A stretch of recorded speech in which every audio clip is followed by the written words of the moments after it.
তড়িৎ রসায়ন বা ইলেকট্রোকেমিস্ট্রি নামে যে অধ্যায়টি আলোচনা করা শুরু হয়েছিল, আজকে তার পরবর্তী পর্ব। এর আগের পর্বে আমরা দেখেছিলাম যে কোষ বিক্রিয়া দেওয়া ছিল এবং সেখান থেকে আমরা অ্যানোড বিক্রিয়া, ক্যাথোড বিক্রিয়া, নান্স ইকুয়েশন এবং কোষটির সাংকেতিক প্রকাশ কি হবে সে সম্পর্কে আলোচনা করেছিলাম। তা আজকে সেইটারই কন্টিনিউয়েশন করছি। তো এখানে আরেকটি কোষ বিক্রিয়া দেওয়া আছে। তো এই কোষ বিক্রিয়াটির ক্ষেত্রে অ্যানোড ক্যাথোড বিক্রিয়া কি হবে এবং আমাদের যে কোষটির সাংকেতিক প্রকাশ সেটি বা কি হবে সেটা আমরা দেখে নিব। তো এখানে অ্যানোড বিক্রিয়া কি হবে, এখানে বোঝাই যাচ্ছে যে Zn থেকে Zn2+ হয়েছে। তাহলে অ্যানোড বিক্রিয়াতে এখানে Zn থেকে Zn2+ উৎপন্ন হবে, Zn থেকে Zn2+ এবং দুটো ইলেকট্রন। ক্যাথোড বিক্রিয়াতে কি হতে পারে, তাহলে ক্যাথোডে AgCl, আচ্ছা AgCl কিন্তু সলিড, দ্রবণের মধ্যে AgCl অদ্রাব্য হিসাবে থাকে, কারণ AgCl এর দ্রাব্যতা খুব কম। তাই ক্যাথোডে একটু অন্যরকম ভাবে বিক্রিয়া হবে, যেটি আগের সাথে কোনো মিল নেই। আগের যে বিক্রিয়াগুলো আমরা দেখেছিলাম তার থেকে একটু অন্যরকম বিক্রিয়া হবে। দেখিনি, অ্যাকচুয়ালি AgCl সলিড হয়, তার কারণ AgCl এর দ্রাব্যতা কম, সে অধক্ষেপ অবস্থায় বেশিরভাগ অংশ থেকে যায়। তাহলে আমরা লিখতে পারি যে AgCl সলিড, সেখান থেকে খুব স্বল্প পরিমাণ AgCl দ্রবণে দ্রবীভূত হয়। দ্রবীভূত হলেই দ্রবণটি কিন্তু স্যাচুরেটেড সলিউশন তৈরি করে ফেলে। স্যাচুরেটেড সলিউশন মানে সম্পৃক্ত দ্রবণ, অর্থাৎ যেহেতু AgCl এর দ্রাব্যতা জলীয় দ্রবণে খুব কম, সেজন্য সলিড AgCl এর যদি অল্প অংশও জলীয় দ্রবণে আসে তাহলে সেই অংশটি কিন্তু সম্পৃক্ত দ্রবণ উৎপন্ন করে ফেলে। এই যে AgCl যেটি সম্পৃক্ত দ্রবণ, স্যাচুরেটেড সলিউশন আমরা বলছি, সেইটি এবার ভেঙে গিয়ে Ag+ এবং Cl- হিসাবে থাকে।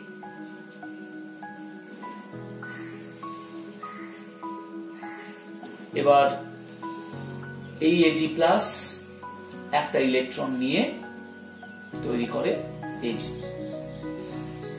তাহলে আমাদের টোটাল বিক্রিয়া কি হলো? টোটাল বিক্রিয়া আমরা যদি যোগ করি, স্যাচুরেটেড সলিউশন কেটে যাবে, এদিককার Ag+ বাদ যাবে, এগুলো আর যোগে আমরা দেখাবো না কারণ দুই দিকে আছে, অর্থাৎ বাদ চলে যাবে। তাহলে থাকবে কি AgCl solid plus electron Ag plus Cl-। তো এইটি কিন্তু ক্যাথোড বিক্রিয়া, অর্থাৎ এই যে তিনটে স্টেপ হচ্ছে তা সম্পূর্ণ যোগ করলে আমরা ক্যাথোড বিক্রিয়াটা পাবো। তো এটা 1 নাম্বার বিক্রিয়া আর এটা 2 নাম্বার বিক্রিয়া দিলাম। একে 1 দিয়ে গুণ করি, একে 2 দিয়ে গুণ করি, কারণ ইলেকট্রন সংখ্যা মেলাতে হবে। তাহলে Zn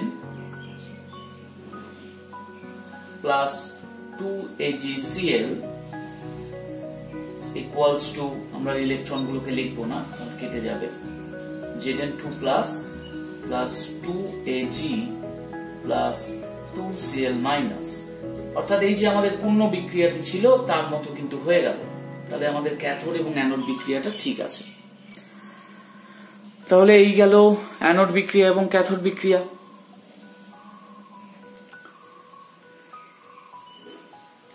পূর্ণ বিক্রিয়াটির ক্ষেত্রে নান্সের সমীকরণ কি হবে? E-cell equals to E0 cell minus RT/2F ln activity of Ag+ তার স্কয়ার, সরি এখানে Ag ছিল শুধু, তাহলে অ্যাক্টিভিটি অফ Ag তো সলিড, তাহলে আমরা 1 লিখে দিতে পারি, শুধু Cl- লিখবো, অ্যাক্টিভিটি অফ Cl- তার স্কয়ার। এখানে ছিল অ্যাক্টিভিটি অফ Zn2+, নিচে সলিড Zn আছে, আবার সলিড AgCl আছে, তাহলে সবগুলোই এক হয়ে যাবে, কারণ সলিড অবস্থায় যে কোনো জিনিসের সক্রিয় ভর একক হয়, 1 হয়। আমরা এই যে অ্যাক্টিভিটি দিয়ে লিখলাম, সক্রিয় ভর দিয়ে লিখলাম, আমরা কিন্তু এটাকে আরো সিম্পলিফাই করে গাঢ়ত্ব হিসাবে লিখতে পারি। তাহলে আমরা এইভাবে লিখবো Cl মাইনাস তার স্কোয়ার Zn2 প্লাস তার গাঢ়ত্ব। তাহলে এটা আমাদের গেল নার্স্ট ইকুয়েশন। এখানে ই সেল কি হবে? ই সেল ইকুয়ালস টু আমাদের এরকম আছে Zn থেকে Zn2 plus plus e of ক্যাথোডে দেখো কি হয়েছে, AgCl থেকে AgCl মাইনাস হয়েছে। তাহলে আমরা এইভাবে লিখব AgCl থেকে AgCl মাইনাস। তাহলে এটা কিন্তু আমাদের ই সেল। E0 সেলও ঠিক এখানে যদি আমরা 0 বসিয়ে দিই তাহলে আমরা পাবো E0 সেল। তাহলে এই গেল আমাদের নার্স্ট ইকুয়েশন, ই সেল এবং E0 সেল। এবার আমরা দেখে নিই যে কোষটির সাংকেতিক প্রকাশ কি হতে পারে।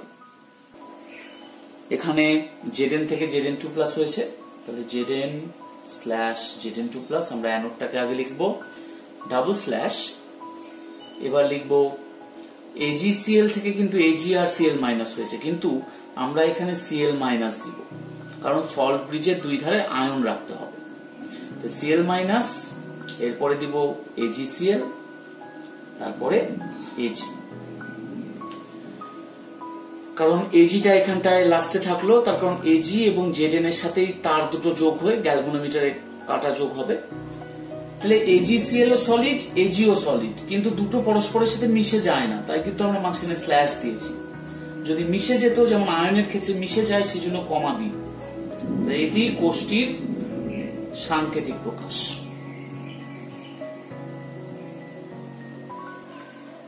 এখানে একটি গ্যালভানীয় কোষ দেওয়া আছে, সেখান থেকে অ্যানোড বিক্রিয়া, ক্যাথোড বিক্রিয়া এবং পূর্ণ কোষ বিক্রিয়াটি কি হবে সেটি লিখতে হবে। তাহলে প্রথমে যেটি দেওয়া আছে সেটি অ্যানোড। তাহলে অ্যানোডের ক্ষেত্রে কি হয় বিক্রিয়া দেখে নিই। অ্যানোডের ক্ষেত্রে এখানে Ag থেকে প্রথমে Ag প্লাস প্লাস একটা ইলেকট্রন, কারণ এটি জারণ হচ্ছে, কিন্তু এখানে কিন্তু Cl মাইনাস আছে। তাহলে এবার Ag প্লাস আর Cl মাইনাস রিঅ্যাক্ট করবে, রিঅ্যাক্ট করে তৈরি করবে AgCl সলিড, কারণ AgCl তৈরি হলে অধক্ষেপ পড়ে যায়, তাই দ্রবণে যদি Ag প্লাস আর Cl মাইনাস পাশাপাশি থাকে তাহলে কিন্তু AgCl উৎপন্ন হবেই। তাহলে আমাদের টোটাল বিক্রিয়া দেখি, এখানে Ag প্লাস বাদ যাবে, তাই আমরা লিখলাম না। তাহলে Ag প্লাস Cl মাইনাস, এখান থেকে আসবে AgCl সলিড প্লাস ইলেকট্রন। তাহলে দেখো আমাদের যে বিক্রিয়াটি আছে তার মধ্যে Ag আছে, Cl মাইনাস আছে, AgCl আছে, তাহলে এই তিনটি কিন্তু চলে এসছে আমাদের বিক্রিয়াতে। তাহলে এখানে সাংকেতিক প্রকাশের মধ্যেও দেওয়া আছে, তাহলে ঠিক আছে ব্যাপারটা। ক্যাথোড, এবার দেখে নিই ক্যাথোডে কি হচ্ছে। ক্যাথোডে Cl মাইনাস আর Cl2 আছে, এবং Cl2 যেহেতু গ্যাস, তাকে সে তো আর কন্ডাক্ট করতে পারবে না, কারেন্ট কন্ডাক্ট করতে পারবে না, সেই জন্য প্ল্যাটিনাম ইনার্ট মেটাল দেওয়া আছে নিষ্ক্রিয় তড়িৎদ্বার হিসাবে। তাহলে ক্যাথোডে কি হয়, ক্যাথোডে Cl2 প্লাস দুটো ইলেকট্রন আসে, বা Cl2 দুটো ইলেকট্রন এসে 2Cl মাইনাস উৎপন্ন করে, বা আমরা এটিকে হাফ করেও লিখতে পারি, কিন্তু একটা ইলেকট্রন দিলাম তার মানে হাফ Cl2, তাতে কোনো অসুবিধা নেই। তাহলে এখানে একটা ইলেকট্রন রেখে দিলাম, একটা ইলেকট্রন রাখলে আর কিছুতে গুণ করতে হবে না, কারণ দু জায়গাতেই একটা করে ইলেকট্রন আছে। তাহলে অ্যানোড বিক্রিয়া ক্যাথোড বিক্রিয়া আমাদের কমপ্লিট হয়ে গেল।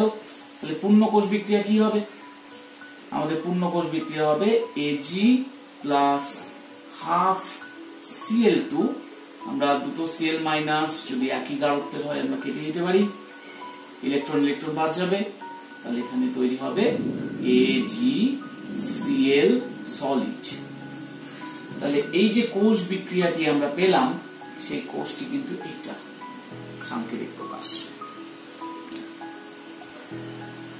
অনেক সময় এইভাবেও চাওয়া হয় যে বিক্রিয়া দেওয়া আছে, তার থেকে কোষ লিখতে হবে, তাহলে এই বিক্রিয়া থেকে কোষ অর্থাৎ বিপরীত ভাবে কিন্তু আমাদেরকে আসতে হবে। এখানে কোষ দেওয়া ছিল তাই বিক্রিয়া আসলাম, বিক্রিয়া দেওয়া থাকলেও কিন্তু আমরা একইভাবে কোষে আসতে পারতাম। আগের যে বিক্রিয়াটা আমরা Cl2 দিয়ে দেখলাম, অর্থাৎ AgCl যেখানে উৎপন্ন হচ্ছিল, সেই বিক্রিয়ার মতনই আমরা একটা কোষ বিক্রিয়া নিলাম। এক্ষেত্রে আমাদেরকে অ্যানোড বিক্রিয়া, ক্যাথোড বিক্রিয়া এবং কোষটির সাংকেতিক প্রকাশ কি হবে সেটা বলতে হবে। তাহলে অ্যানোডে কি হবে? অ্যানোডে Ag একটা ইলেকট্রন পরিত্যাগ করে Ag+ তৈরি করবে। এবার এই Ag+ একটা I- এর সাথে বিক্রিয়া করে তৈরি করবে AgI সলিড। তাহলে অ্যানোড বিক্রিয়া Ag বাদ যাবে, প্লাস I- এখানটায় তৈরি হবে AgI solid plus electron. Cathode বিক্রিয়ায় দেখে নিই কি হচ্ছে। ক্যাথোড বিক্রিয়ার ক্ষেত্রে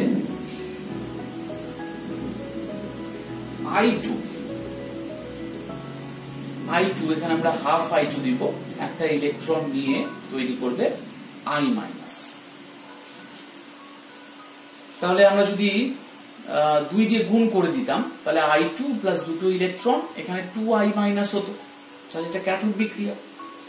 তাহলে এটাকে 1 নাম্বার সমীকরণ দিলাম, এটাকে 2 নাম্বার সমীকরণ দিলাম, দুখানে ইলেকট্রন সংখ্যা এবার পার্থক্য হয়ে গেল, 2 দিয়ে গুণ করলাম। 2 দিয়ে গুণ করলে হবে 2Ag plus 2I- 2Agi plus দুটো ইলেকট্রন, আর এখানে 1 দিয়ে গুণ করলে হবে I2 প্লাস দুটো ইলেকট্রন 2I-। এবার যদি যোগ করি তাহলে থাকবে 2Ag প্লাস I2, এখানে আসলো 2Agi, অর্থাৎ আমাদের মূল বিক্রিয়ার সাথে মিলে গেছে। তাহলে আমরা দেখে নিলাম যে ক্যাথোড বিক্রিয়া কি হলো এবং অ্যানোড বিক্রিয়া কি হলো।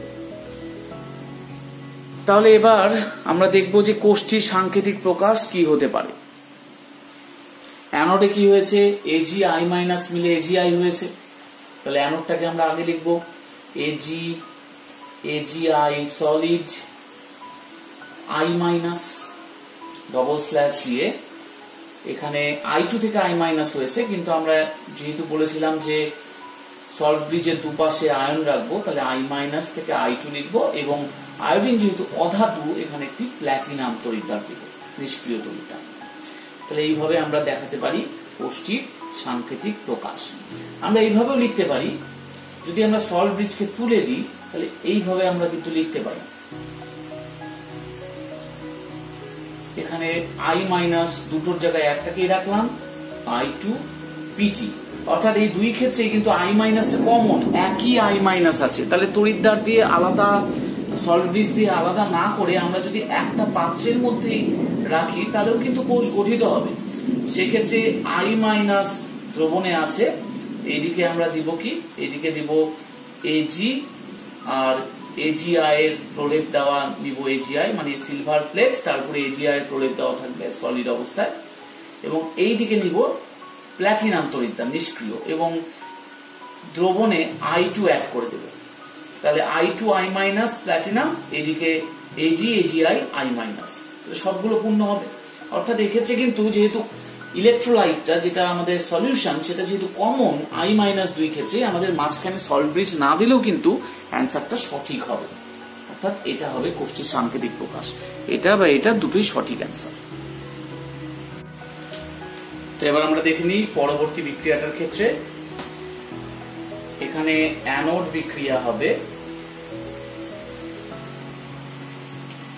Ni থেকে Ni2 প্লাস দুটো ইলেকট্রন। ক্যাথোড বিক্রিয়া কি হবে? ক্যাথোড বিক্রিয়া ঠিক আগেরটার মতোই, আগের যে বিক্রিয়াগুলো আমরা দেখলাম, অর্থাৎ Hg2Cl2 সলিড, সেটি কিন্তু সামান্য দ্রবীভূত হবে, দ্রবীভূত হয়ে স্যাচুরেটেড সলিউশন উৎপন্ন করবে, সম্পৃক্ত দ্রবণ। এবার এই যে HgCl2 যেটি স্যাচুরেটেড সলিউশন, সেই স্যাচুরেটেড সলিউশন এবার বিভাজিত হবে, বিয়োজিত হবে। তাহলে এটা হবে 2Hg2 প্লাস 2Cl মাইনাস। এটা Hg2 হবে, এটা মার্কিউরাস আয়ন, অর্থাৎ Hg+, দুটো Hg+, Hg2 হিসাবে থাকে, মার্কিউরাস আয়ন এইভাবে থাকে, ডাইমার ফর্মেশন করে থাকে। এবার Hg2 দুটো ইলেকট্রন নিয়ে তৈরি করবে 2Hg। তাহলে ক্যাথোড বিক্রিয়া আমরা যদি যোগ করে দিই কি পাবো? পাবো Hg2Cl2 সলিড প্লাস দুটো electron 2Hg plus 2Cl minus. Anode এবং ক্যাথোড বিক্রিয়াকে যোগ করলে কিন্তু এই পূর্ণ বিক্রিয়াটি পাওয়া যাবে। তাহলে আমাদের অ্যানোড কি হবে? অ্যানোডের সাংকেতিক প্রকাশ Ni থেকে Ni2+, ক্যাথোডের সাংকেতিক প্রকাশ কি হবে? Cl মাইনাস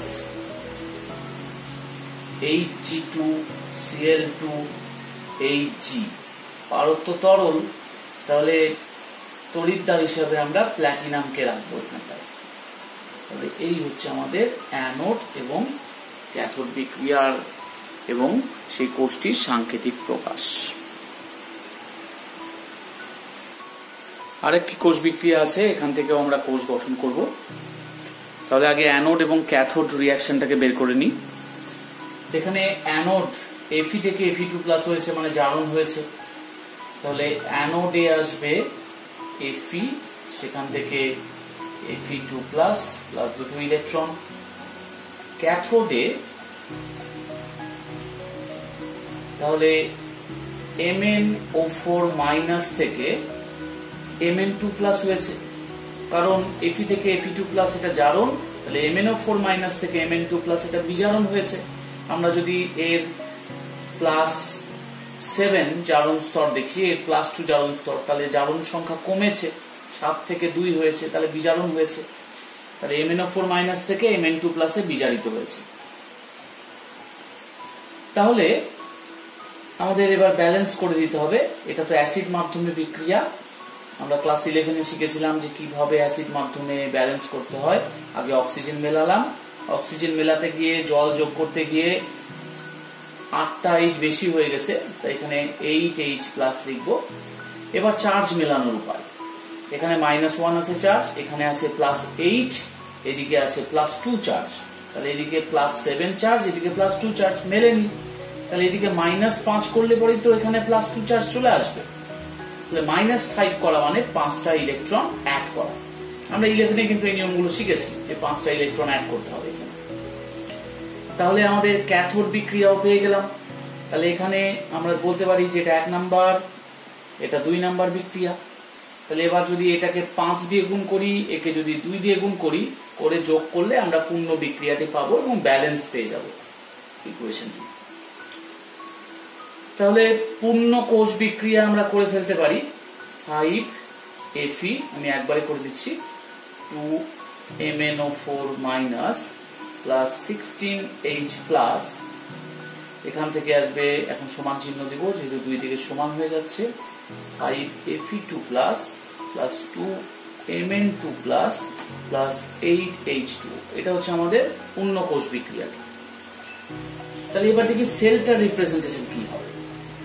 অ্যানোডে হয়েছে Fe থেকে Fe2+, দেখলাম, সল্ট ব্রিজ দিলাম।